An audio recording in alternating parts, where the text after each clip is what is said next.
Voilà, bonsoir à toutes et tous pour notre troisième étude sur les dons spirituels. Nous allons cheminer petit à petit pour découvrir cette dimension. Comme je vous le disais dans le message de Pentecôte, en lisant les passages de Pentecôte, j'ai réalisé finalement que les dons spirituels, qui est un thème important dans nos églises de type pentecôtiste, en fait, ont commencé avec Pentecôte. À la naissance de l'Église, la première manifestation dont il est question, c'est la manifestation de dons spirituels, entre autres le parler en langue et la prophétie, ce qui s'est, comme vous le savez, manifesté de la manière dont cela nous est décrit dans Acte 2, avec ce côté on pourrait dire la prophétie. Les gens qui connaissaient pas une langue, les apôtres qui connaissaient pas une langue, ont dit des choses sur Dieu aux gens qui venaient écouter, qui les interpellaient. Et puis, il y a aussi d'autres qui n'ont pas compris. Cela montre que à Pentecôte, on avait les deux phénomènes. On avait les langues qui se parlent sur la terre, que certains ont compris. Et puis, Paul dira dans l'Épître aux Corinthiens que ça peut être les langues des anges. Et donc, une langue que personne ne comprend. Et là, devant ce phénomène, certains ont pensé, ils sont pleins de vin doux. Et là, nous avons donc une première explication qui est très claire. La manifestation des dons spirituels, comme nous le voyons à Pentecôte, c'est à la fois merveilleux et surprenant et peut être un grand témoignage. Et puis de notre côté, il y a ceux qui disent, mais c'est quoi ce cirque? On comprend rien, ce qui se fait. Voilà. Et donc, ce qui m'a semblé important lorsque je réfléchissais sur ce message de Pentecôte, c'est que finalement on peut voir que la naissance des dons spirituels dont nous sommes si friands, nous les églises pentecôtistes, eh bien, ça a commencé à ce moment-là. Et puis donc on a, après, en réfléchissant pour cette étude, je me suis dit, tiens, on va faire une série sur les dons spirituels parce que il est important que nous soyons bien éclairés sur ce que sont les dons spirituels. Et mardi dernier, nous avons vu que finalement, cet aspect de la vie de l'Église avec les dons spirituels avait, au travers de l'histoire, un peu disparu. Et finalement, on peut pas dire éteint, puisque nous savons tous que dans toute l'histoire, il y a eu des moments où les dons spirituels se sont manifestés d'une manière ou d'une autre, même du temps où, avant même que la réforme n'existe. Et puis, nous avons vu finalement, au travers de l'histoire, quelques événements et tout particulièrement, nous avons vu que le Seigneur a commencé à réveiller cette vision des dons spirituels dans les derniers siècles qui ont suivi, et tout particulièrement dans les fins des années 1800 et début des années 1900. Et là, nous avons vu plusieurs personnes comment, par un miracle, le Saint-Esprit est tombé sur des gens qui étaient croyants, mais qui n'avaient pas cette manifestation des dons spirituels. Et ça, c'était l'étude de mardi dernier. Et ce soir, eh bien, j'aimerais continuer sur que sont les dons spirituels. Alors, nous allons commencer un petit peu à voir dans le début de première épître aux Corinthiens au chapitre 12, c'est dans ce chapitre que se trouve le plus grand nombre des dons spirituels, mais nous le verrons au travers de cette étude, il y a d'autres endroits où il est question des dons spirituels, nous verrons déjà ce soir quelques-uns. Alors, ce soir, je voudrais commencer par dire, que sont les dons spirituels? Et dans 1 Corinthiens 12, au chapitre 12 et verset 11, nous lisons « Un seul et même esprit opère toutes ces choses et les distribue à chacun en particulier comme il veut. » Et nous voyons, c'est le Saint-Esprit qui donne ces dons spirituels. Alors, quelqu'un disait, les dons spirituels sont un peu les bijoux de l'épouse du Christ. C'est-à-dire, l'Église étant l'épouse, eh bien, les dons spirituels doivent servir comme des lumières, comme des brillants qui rendent la vie spirituelle, la vie de l'Église beaucoup plus belle. Voilà. Et c'est pour cela, j'ai aimé, ce n'est pas moi qui ai inventé cette idée, mais les dons sont les bijoux de l'épouse de Christ, ça me plaisait. Et puis, nous voyons aussi là maintenant que c'est le Seigneur qui appelle et qui oint les prophètes, qui oint des enseignants, que la Bible appelle souvent des docteurs, qui guident le parler en langue. C'est le Seigneur qui fait des miracles de guérison, qui accomplit toutes sortes de miracles, qui accorde le discernement des esprits, attribue la gouvernance, inspire les conseils, distribue et harmonise les différents dons charismatiques. Donc, l'Église prospérera par ces dons qui sont donnés aux membres de l'Église. Et nous allons voir que ça, c'est très important, que finalement, les dons spirituels, ils sont donnés aux membres de l'Église. Peut-être que là, nous avons quelque chose à redécouvrir. En passant à la diapo suivante, nous avons quelque chose à redécouvrir concernant les dons spirituels, parce que quelque part, il s'est un peu installé dans les décennies qui existent depuis, même peut-être depuis le réveil pentecôtiste, que les dons spirituels étaient pour quelques grands hommes. Le big preacher qui vient des USA, alors lui, il doit avoir l'onction. Hein? Et quelque part dans l'Église s'est installé ce phénomène. Aujourd'hui, on attend tout, c'est le pasteur et les anciens qui doivent avoir tous les dons, et les membres viennent gentiment. Mais ça, c'est pas tout à fait ce que Paul explique dans 1 Corinthiens 12 sur les dons spirituels. Dans 1 Corinthiens 12, Paul explique que les dons spirituels sont donnés à tout le monde. Et puis, nous voyons aussi que les dons ne sont pas le fruit de talents humains, mais l'œuvre de l'esprit qui surpasse le savoir humain. Les dons spirituels ne doivent pas être quelque chose que on sait comme ça, mais c'est quelque chose qui nous conduit vers quelque chose de plus haut. Les dons spirituels nous aideront à rendre possible ce qui est humainement impossible. Et nous allons tout de suite lire maintenant dans l'Épître aux Hébreux un passage qui nous parle justement des dons spirituels qui, ici dans l'Épître aux Hébreux, appuie le message, appuie le témoignage de ceux qui le prêtent. Dans Hébreux 2, versets 4 à 5, nous lisons « Dieu appuyant leur témoignage par des signes, des prodiges et divers miracles, et par des dons du Saint-Esprit, distribués selon sa volonté. En effet, ce n'est pas à des anges que Dieu a soumis le monde à venir dont nous parlons. Or, quelqu'un a rendu témoignage, qu'est-ce que l'homme pour que tu te souviennes de lui, le Fils de l'homme pour que tu prennes soin de lui. En effet, en lui soumettant toutes choses, Dieu n'a rien laissé qui ne lui soit soumis. Cependant, nous ne voyons pas encore maintenant que toute chose lui soit soumise. Et donc ici, dans ce passage, j'ai lu un peu plus que le verset 4 et 5, nous voyons qu'ici, il est question du témoignage appuyé par Dieu. C'est important que notre vie spirituelle, ce que nous faisons, soit appuyé par Dieu. Parce que appuyé par Dieu, cela déclenche les dons spirituels. D'ailleurs, ici, il est écrit par des dons du Saint-Esprit distribués selon sa volonté.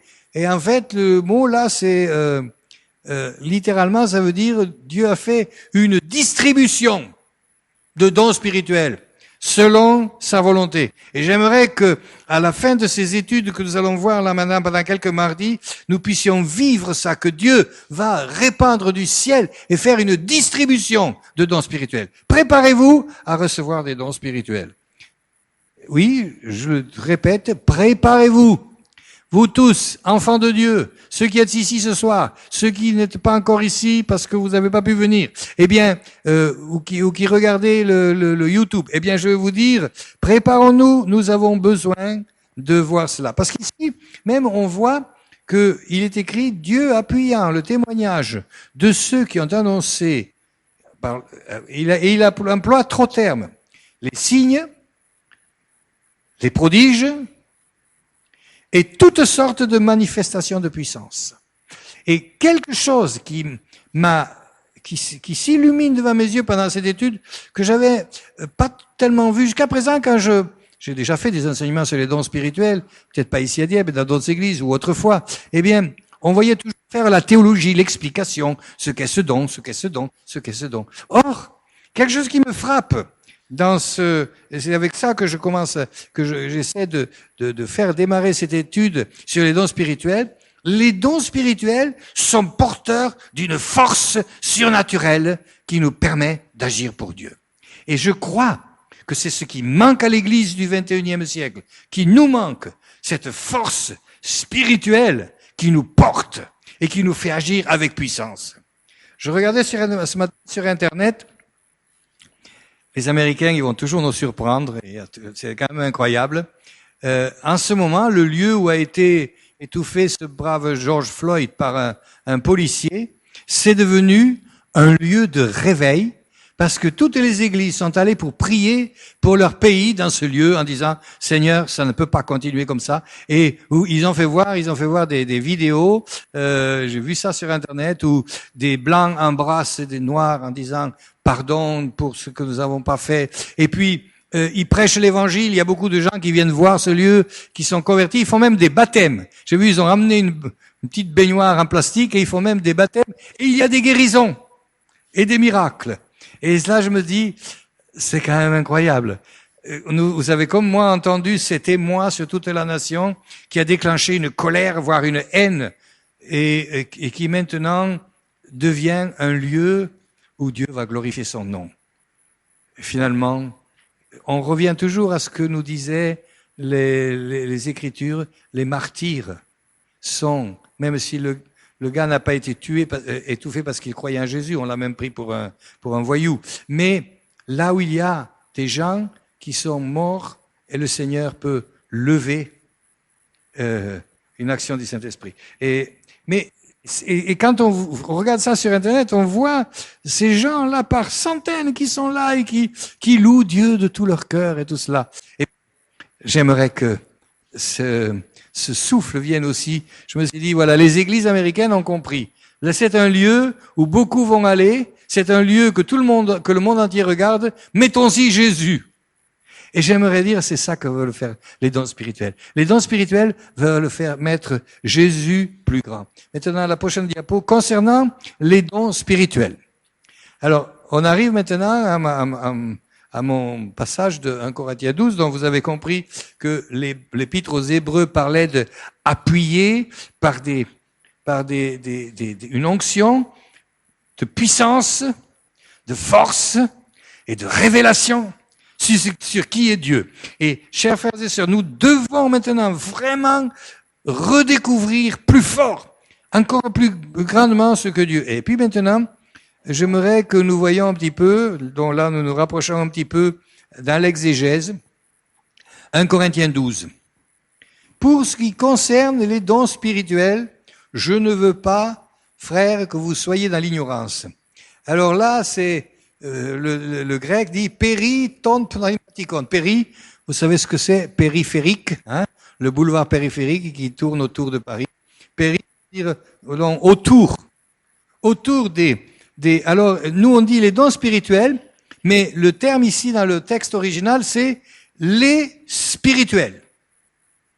Alors, de telle sorte que même certains théologiens se posent la question, est-ce que Paul veut dire ici concernant les dons spirituels ou concernant ceux qui fonctionnent comme spirituels, les chrétiens spirituels, hein? Voilà. Mais le texte va quand même, quand on l'étudie, fait plutôt quand même pencher pour le don. Mais concernant les dons spirituels, et ici, Paul dit ici à l'église de Corinthe, concernant les dons spirituels, j'aimerais rappeler quelque chose d'important.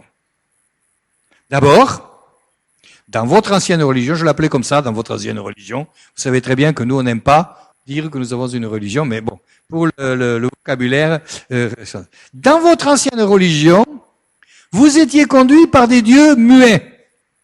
Dans votre ancienne religion, votre inspiration, elle venait de statuettes qui ne parlent pas.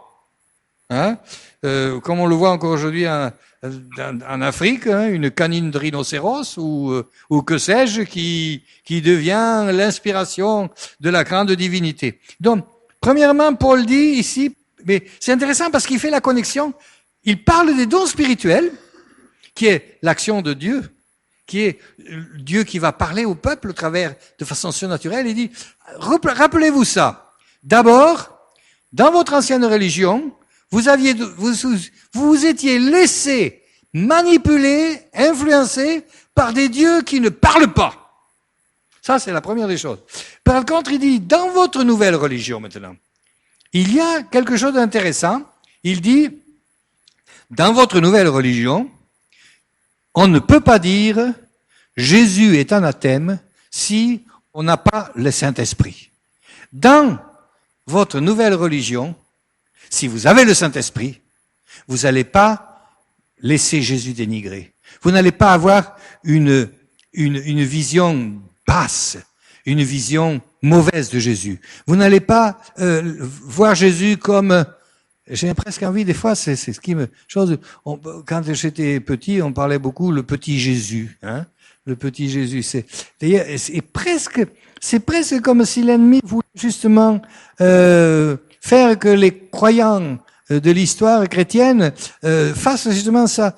Jésus, alors, n'a pas la grandeur. Et Paul dit, celui qui a le Saint-Esprit ne pourra jamais dire Jésus est anathème.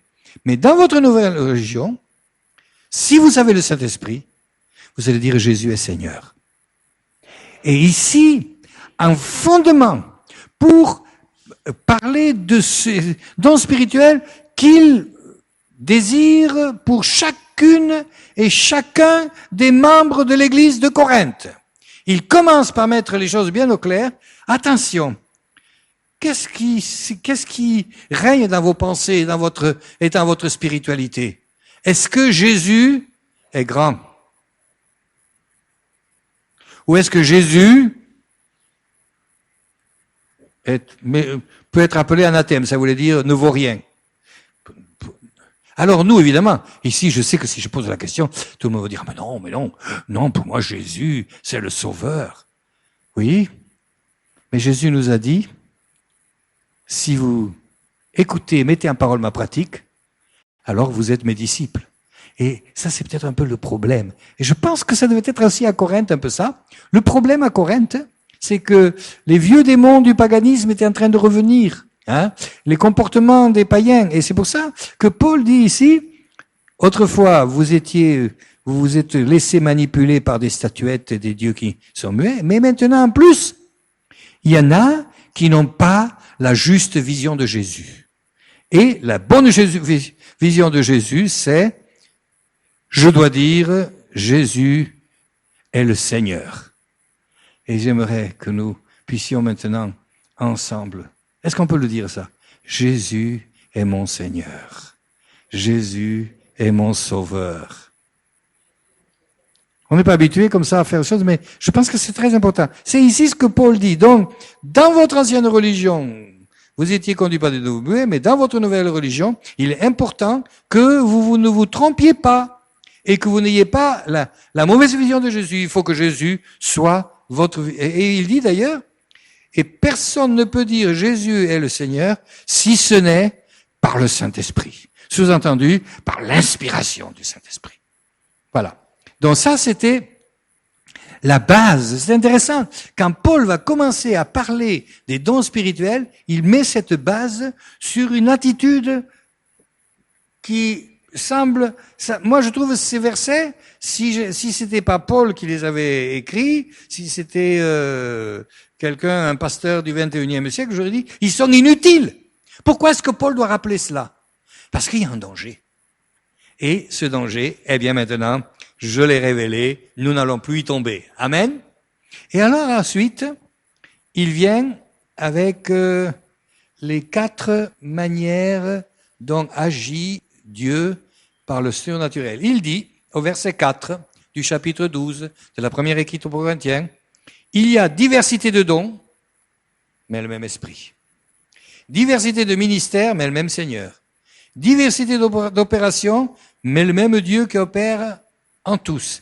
Ici, c'est intéressant que les titres que va mettre Paul ici pour les différents dons spirituels que nous verrons prochainement, il les qualifie, il les place en 3 grands secteurs. Le premier, il est écrit diversité de dons. Alors, il faut dire, la traduction française n'a pas la force qu'a le texte original. Le texte original dit, il y a, je l'ai d'ailleurs mis sur le Dieu, tu vois, charismaton. Hein? Je l'ai pas écrit avec les lettres grecques, autrement, de toute façon, mon iPad ne l'a pas. Mais, et ce qui veut dire que c'est quelque chose qui est donné gratuitement. Diversité de cadeaux, on pourrait dire. Les dons spirituels sont 3 catégories.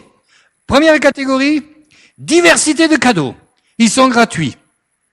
Deuxième catégorie, ça va déjà un peu moins plaire. Premier, charismaton, gratuit, alléluia, tout le monde aime ça. Moi, j'aime bien. Le deuxième, diversité de ministères. Alors, j'ai fait exprès de mettre le truc, vous connaissez déjà ce que ça veut dire. Diaconion, c'est au pluriel. Diversité de diaconie, de service. Et donc, les dons spirituels, d'abord, ils sont un don gratuit. Je vais partager gratuitement quelque chose de merveilleux, de surnaturel, par le don que le Seigneur va mettre sur mon cœur au moment où je vais être utilisé par lui. Ensuite vient la diversité de services. Ici, le traducteur a mis de ministère. Mais le mot ministère, ça fait penser à ministre, hein. Mais le terme grec, il parle pas de ministère, hein. Ou alors si on veut ministère avec mini, hein, Esther. Alors d'accord, hein. C'est plus des mini. Le service, le diaconon, c'est ce qui permet de servir. Donc ça veut dire que deuxièmement, après avoir été quelque chose de gratuit, que Dieu donne dans sa grandeur, maintenant c'est destiné à servir. Un don spirituel que je vais exprimer, je dois me poser la question, est-ce que je sers? Vous savez, on a vu cela dans l'histoire de nos églises. Quand Dieu a donné des dons, celui qui a exercé le don a parfois essayé de se servir lui-même et pas servir le peuple. Et là, on pourrait faire on pourrait faire des tas d'exemples. Je vais vous en donner un qui est très loin, en Afrique. Il y a un pasteur là-bas, j'étais à Abidjan, il a un don, Dieu l'utilise beaucoup pour guérir et pour délivrer des gens. Et puis il a trouvé que dans les collectes, les gens ne donnaient pas beaucoup. Alors il a trouvé une idée, il a acheté des balais et il les prend dans l'église et quand il exerce son ministère, il dit voilà, je vais oindre ces balais, vous les payez 50 € quand même, hein, ce qui est peut-être même parfois un mois de salaire pour des gens là-bas, et quand vous le prendrez chez vous, quand vous allez balayer la maison, il va aussi balayer les mauvais esprits. Il faut dire, nous, ça nous fait rire, mais en Afrique, les mauvais esprits qui outragent, qui font du mal à beaucoup de gens, c'est pas rare. Ça existe. Ils vivent au milieu de tout ce qui est diabolique. Et donc, cet homme, il a reçu quelque chose de Dieu, mais il sert pas les gens, il se sert lui-même. Il aura une grande responsabilité un jour. Mais ça, c'est important que nous ayons cela. C'est une diversité de services. Dieu peut utiliser ceux qui sont prêts à le servir. Et puis, le troisièmement, diversité d'opérations. Alors, j'ai fait exprès de mettre parce que c'est vrai quand on dit diversité d'opérations, bon, pour moi les opérations c'était ce que je faisais à l'école, les multiplications et tout cela. Eh bien, le mot ici, qu'on traduit nous ici, diversité d'opérations, c'est Énergématon. Qu'est-ce que ça a donné ce mot? C'est le mot qui a donné énergie en français. Et en fait, ici, quand on voit la diversité d'opérations, le mot veut dire d'action puissante, d'efficacité quand le Saint-Esprit agit au travers de nous. C'est-à-dire que le troisième catégorie de dons, c'est une puissance de Dieu qui travaille, qui passe au travers de nous. Et déjà maintenant, vous voyez, vous avez vu que qui me semble très important quand on regarde cette introduction aux dons spirituels, il s'agit de la puissance de Dieu qui agit dans l'Église. Il s'agit de la puissance de Dieu qui doit aussi se faire dans la rue. Là, quand j'ai vu ça sur Internet, là, c'est ce qui se passe là à Minneapolis, sur cet endroit où un homme a été vraiment cruellement étouffé par la police, eh bien, je me suis dit, ça m'a rappelé ce que j'ai vu en Suisse. Il y a un pasteur que je connais très bien, qui a reçu de Dieu. Il a été pasteur d'une église de 500 personnes, une belle église riche. Et il a dit, non, mais moi, je veux pas seulement contenter, alors 2 cultes, un pour les anciens, avec 200 ou 250 personnes le dimanche matin, après un autre pour les plus jeunes à 300, vers 11 heures, parce que les jeunes, ils aiment bien se lever tard, etc.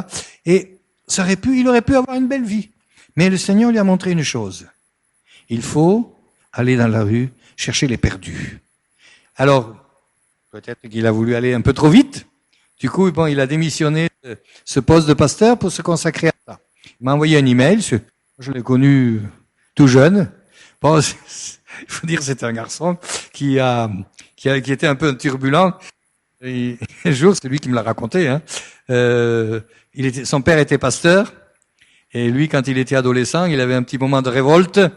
Et pendant le culte, il est allé crever les pneus de des voitures des membres de l'église. Quand ils sont sortis, ils ont trouvé le pneu écrasé. Qui a fait ça? Le fils du pasteur. Bon, moi, il y a une vitre du voisin, de la voiture du voisin qui a été cassée. Bon, on a accusé Michael, il dit que c'était pas lui. Bon, mais ça va encore. Mon assurance a pu payer ça facilement. Mais bon, c'est quelqu'un de très, qui maintenant aime Jésus de tout son cœur. Mais je me suis dit, il faudrait presque qu'ils viennent donner des leçons. Pourquoi nous, on n'irait pas en tant qu'église aussi dans la rue piétonne et aller parler avec Jésus et prier pour qu'ils soient guéris, les gens? Parce que c'est ce qu'il dit, il a raconté, là, j'ai vu sa lettre de nouvelles, il y a une dizaine de miracles, de guérisons, de gens qui ne connaissaient pas Jésus dans la rue. Et je me suis dit, ça, c'est un don spirituel dont parle ici l'Épître aux Corinthiens.